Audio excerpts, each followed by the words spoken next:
بسم اللہ الرحمن الرحیم۔ السلام علیکم ورحمۃ اللہ وبرکاتہ۔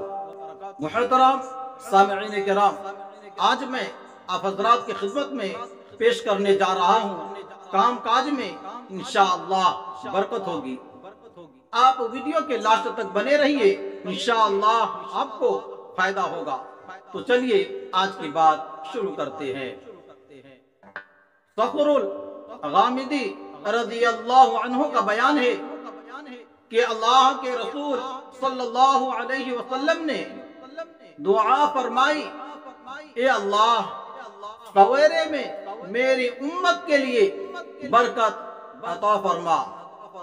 چنانچہ خود حضرت صلی اللہ علیہ وسلم جب کوئی لشکر جہاد کے لیے روانہ فرماتے تو صبح سویرے روانہ کرتے۔ کہتے ہیں کہ حضرت صخر رضی اللہ عنہ ایک تاجر آدمی تھے۔ وہ اپنا تجارتی مال ہمیشہ صبح سویرے بھیجا کرتے تھے۔ اس کی برکت سے وہ خوشحال اور سرمایہ دار ہو گئے۔ ابن ماجہ۔ ناظرین، آج کے لیے بس اتنا ہی۔ اپنا خیال رکھ کر خدا حافظ۔ السلام علیکم ورحمۃ اللہ وبرکاتہ۔